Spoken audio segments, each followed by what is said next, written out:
July నెల రాశి ఫలితాలని మనం తెలుసుకోబోతున్నాం. ఈ జ్యోతిష్యం అనేది ప్రతి ఒక్కరికి కూడా నాకు ఈ నెల ఎలా ఉంటుంది, నాకు వ్యాపారం బాగుంటుందా, నాకు ఉద్యోగం బాగుంటుందా, నాకు వివాహం అవుతుందా, నేను రాజకీయాల్లో బాగుంటానా, నాకు సంతానం అవుతుందా, అందరికీ అన్ని రకాలైనటువంటి క్వశ్చన్స్ ఉన్నాయి కదా. వాటికి అన్నిటికీ ఈ నెల గోచార గ్రహస్థితులు ఎలా ఉందో కూడా చెప్తున్నాను. బాగా గుర్తుపెట్టుకోండి. జాతకం పడుతున్న వర్షానికి ఒక గొడుగు మాత్రమే, కానీ జాతకం జీవితం కాదు. ఈ నెల గ్రహస్థితులు: రవి జూలై 16 వరకు మిథునంలో ఉండి తర్వాత కర్కాటకంలోకి ప్రవేశిస్తున్నారు. కుజుడు జూలై 26 వరకు సింహంలో ఉండి తర్వాత కన్యా రాశిలో ప్రవేశిస్తున్నారు. బుధుడు ఈ నెలంతా కర్కాటక రాశిలో ఉంటున్నారు. గురుడు ఈ నెలంతా మిథున రాశిలో ఉంటున్నారు. శుక్రుడు జూలై 24 వరకు వృషభ రాశిలో ఉండి తర్వాత మిథున రాశిలోకి ప్రవేశిస్తారు. శని ఈ నెలంతా మీనరాశి, రాహు ఈ నెలంతా కుంభరాశిలో ఉంటారు, కేతు ఈ నెలంతా సింహరాశిలో ఉంటారు. గోచార గ్రహస్థితులు బట్టి ఈ నెల రాశి ఫలితాలని ప్రిడిక్ట్ చేయడం జరుగుతుంది.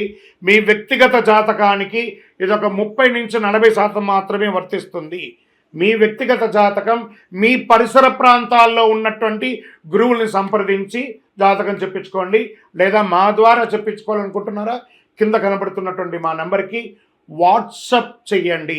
జ్యోతిశాస్త్రరీత్యా ద్వాదశ రాశుల్లో 9వ రాశి అయినటువంటి ధనుస్సు రాశి మిత్రులారా, మూలా నక్షత్రం 1, 2, 3, 4 పాదములు, పూర్వాషాఢ నక్షత్రం 1, 2, 3, 4 పాదములు, ఉత్తరాషాఢ నక్షత్రం మొదటి పాదానికి జన్మించిన మీరు ధనుస్సు రాశి వారిగా పరిగణించబడుతున్నారు.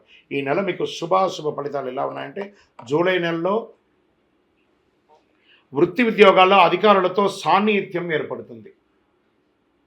ఏదో గొప్ప మార్పులు జరిగిపోతుంది మాత్రం అనుకోకండి. ఎందుకంటే అర్ధాష్టమ శని జరుగుతుంది కాబట్టి కంఫర్ట్గా ఉంటారు. నిరుద్యోగులకి విదేశాల నుంచి కూడా ఆఫర్లు వచ్చే అవకాశం ఉన్నాయి. గౌరవ మర్యాదలకి ఏమాత్రం లోటు ఉండదు. కానీ నోరు అదుపులో ఉంచుకోవాలి. ఇతరులతో మాట్లాడేటప్పుడు చాలా జాగ్రత్తగా ఉండాలి. ఆచితూచి వ్యవహరించాలి. సంతకాలు పెట్టేటప్పుడు కానీ లేదన్నా డాక్యుమెంట్స్ అన్నీ వచ్చినప్పుడు ఒక్కసారికి 2 సార్లు గోతులు చేసి పెట్టొచ్చా లేదా అని మీకు లీగల్ అడ్వైజర్తో కానీ ఆడిటర్తో కానీ వ్యాపారం చేసేవాళ్ళు కానీ ఏ విధమైనటువంటి విజాకో దానికో పర్మిషన్ పెట్టేటప్పుడు బాగా చదవండి. పాయింట్ టు పాయింట్ తర్వాత సంతకం పెట్టండి. ఉన్నత స్థాయి వ్యక్తులతో పరిచయం అవుతుంది. వారితో లిమిట్గా ఉండండి. ఉన్నత స్థాయి అని చెప్పాం, వాళ్ళతో మనం సహాయం చేయాలంటే, దీర్ఘకాలిక స్నేహం కావాలంటే జాగ్రత్తగా ఉండాలి. వ్యాపారాల్లో అంచనాలకు మించి లాభం ఆర్జిస్తారు. అనుకున్న పనులు అనుకున్నట్టుగా జరుగుతుంది. ఆర్థిక లావాదేవీలు ఉంటాయి చూస్తారా, గివ్ అండ్ టేక్లో కొంచెం జాగ్రత్తగా ఉండండి. కొద్ది ప్రయత్నంలో 1, 2 వ్యక్తిగత కుటుంబ సమస్యలు పరిష్కారం అయ్యే అవకాశాలు ఉన్నాయి. ప్రేమ వ్యవహారాలు మిశ్రమంగా ఉందని చెప్పచ్చు. మిత్రుల సహాయంతో ముఖ్యమైన వ్యవహారాలు నెరవేర్చుకుంటారు. బంధువులకు ఆర్థికంగా సహాయం చేయడం జరుగుతుంది. తోబుట్టువులతో,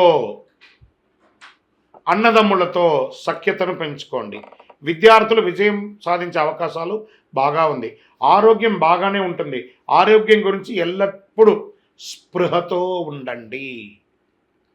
వివాహ ప్రణాళిక, కొత్త వివాహం ప్రణాళిక చేసే వారికి విజయవంతంగా ఖరారవచ్చు. మీ ఇల్లు మారడానికి, ఇంటిని వాస్తుగా చేసుకోవడానికి, ఇంటీరియర్ చేసుకోవడానికి ఇవన్నీ కూడా మంచి సమయం చెప్పచ్చు. క్రీడాకారులకి ఇది యోగ కాలం, చాలా అద్భుతం. క్రీడాకారులకి ఇది. రాజకీయ నాయకులకి మిశ్రమంగా ఉంది. తస్మాత్ జాగ్రత్త. రాజకీయ నాయకులకి ప్రజాక్షేత్రం లేటప్పుడు మీరు మాట్లాడే మాట మీ యొక్క జీవితాన్ని మార్చే అవకాశంగా ఉంటుంది. షేర్ మార్కెట్ ఈ నెల కొంచెం జాగ్రత్తగా ఉండవద్దు. మీడియా రంగం వారికి బాగానే ఉంటుంది. వ్యవసాయదారులకి చాలా బాగుంటుంది. ఐటీ రంగం వారికి బాగుంది. చంద్రాష్టమం 24/7/2025 10:59 నుండి 26/7/2025 3:52 సాయంత్రం వరకు చంద్రాష్టమం ఉంది. 2.5 రోజులు ఆచితూచి వ్యవహరించండి, జాగ్రత్తగా ఉండండి. మరి అనుకూలమైనటువంటి రోజులు జూలైలో 2, 5, 8, 11, 15. అదృష్ట సంఖ్యలు 7 మరియు 9. కరుంగాళిమాల. ఈరోజు ఎక్కడ చూసినా సమాజంలో కరుంగాళిమాల గురించి బాగా మాట్లాడుతున్నారు. ఇదేదో ఒక దేవాలయానికి సంబంధించింది కాదండి. ఎక్కడో తమిళనాడులో ఒక దేవాలయంలో అది తయారవుతుంది కానీ కాదు. ఇది వెస్టర్న్ ఘాట్స్లో తయారయ్యే కరుంగాళి కట్టే అంటారు. ఈ యొక్క మాల అద్భుతమైనటువంటి కట్ట, ఆ యొక్క కర్రతో తయారు చేసింది. చాలా అతి శక్తివంతమైనటువంటి ఈ యొక్క మాల ఒట్టిగా మాలగా తయారు చేస్తుంది, దాంట్లో ఒక రకమైనటువంటి శక్తి ఉంటుంది. కానీ దానికి శక్తిని ఇంకా కొంచెం పెంచడానికి ఒక 48 రోజులు పూజ చేసి, సుదర్శన చండీ హోమాదులన్నీ కూడా చేసి, దీనికి సంపుటి చేసి, ఆరాధన చేసి, ల్యాబ్ టెస్ట్ చేసి మరి సిద్ధంగా ఇస్తున్నాం. మరి ఈ యొక్క మాల వేసుకోవడం వల్ల మాకేమైనా మేలు జరుగుతుందంటే ఆరోగ్యం బాగుంటుంది, ఐశ్వర్యంగా ఉంటారు, ఏ విధమైనటువంటి నెగిటివ్స్ ఉన్నా కూడా తొలగిపోతుంది. మరి ఎప్పుడు వేసుకోవాలి మాల? మంగళవారాల్లో ధరించడం అనేది మంచిది. మరి మేము వేసుకున్న తర్వాత మేము ఎలా ఉండాలి ఏమండి? పడక మీద పడుకోకూడదు. మీరు మాల ఏ రోజైతే వేసుకుంటారో ఆ రోజు మధుమాంసాలకి దూరంగా ఉండండి, చావులకు వెళ్ళకండి. మలమూత్రం వెళ్ళినప్పుడు దాన్ని ధరించకుండా పక్కన పెట్టి వెళ్ళి వచ్చిన తర్వాత కాలు కడుక్కొని మళ్ళీ వేసుకోండి, భయపడాల్సిన అవసరం లేదు. ఇంకోటి జాగ్రత్త పడాల్సింది ఏమైనా ఉందంటే, మార్కెట్లో తక్కువ ధరకు చాలా అట్రాక్ట్ చేసి ఆన్లైన్లో చాలామంది మోసం చేస్తున్నారు, జాగ్రత్త పడండి. ఇది అంత సామాన్యంగా దొరికే మాల కాదు. ఎవరు పడితే వాళ్ళు ఇచ్చేయడానికి. మీరు అడగండి ఎవరినైనా, మీరు ఎక్కడ పూజ చేశారు, దీనికి ఏంటి శాండిటీ ఏంటి, దీనికి పవర్ ఏంటి, ఎవరు ఇస్తున్నారు, ఏ గురుగారు ఇస్తున్నారని అడగండి. ఆ గురుగారి దగ్గర రీచ్ అయిన తర్వాత ఈ మాలను పొందండి. మళ్ళీ మాలను పొందిన తర్వాత మేమేం చేయాలి, అదొక క్వశ్చన్ ఉంటుంది. ఏమంటే ఇప్పుడు మీ ఫోన్ వాడుతున్నారు కదా, ఏదో ఒక కంపెనీ ఫోన్ వాడతారు, ఆ కంపెనీ వాడు ఛార్జర్తో సహా ఇచ్చేస్తాడు డబ్బులు పెట్టి. ఆ ఫోన్ ఇచ్చేంత వాడు మొదట కొంచెం ఛార్జ్ ఉంటేనేమో, ప్రతిరోజు అది పని చేయాలంటే మనం డైలీ ఛార్జింగ్ పెట్టుకోవాలి. అలాగే ఈ మాలకు ఇంకా పవర్ పెరగాలంటే ఈ మాలను చేతిలో చక్కగా ఇలా పెట్టుకొని ఉదయం స్నానం చేసిన తర్వాత ఈ మాలను ఒక మంత్రం ఇస్తాం, ఆ మంత్రాన్ని చెప్పి జపం చేసుకోండి, అప్పుడు అందులో పవర్ పెరుగుతుంది. ఆల్రెడీ 48 రోజులు చేసిన పూజ పవర్ ఉంటుంది, మీరు కూడా ప్రతిరోజు ఆ జపం చేసుకోవడం వల్ల ఇంకా ఈ మాలకు శక్తి పెరుగుతుంది. అప్పుడు మీరు అన్ని రకాలైనటువంటి ఫలితాలను పొందుతారు. మాల కావాల్సిన వారు మా ఈ ఫోన్కి వాట్సాప్ చేయండి మాల కావాలని, తప్పకుండా మా అడ్మిన్స్ మీకు రిప్లై ఇస్తారు. సరే, ఎవరిని ఆరాధించాలి నెలా? దక్షిణామూర్తిని ప్రార్థన చేయండి, ఆంజనేయ స్వామి గారిని ప్రార్థన చేయండి, శని భగవాన్ని ప్రార్థన చేయండి. ఎందుకంటే అర్ధాష్టమ శని ఉంది.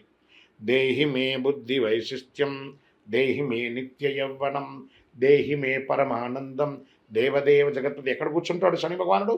నాలిక మీద కూర్చొని ఉంటాడు. జాగ్రత్తగా ఉండండి, ఇది ఒకటి చెయ్యండి.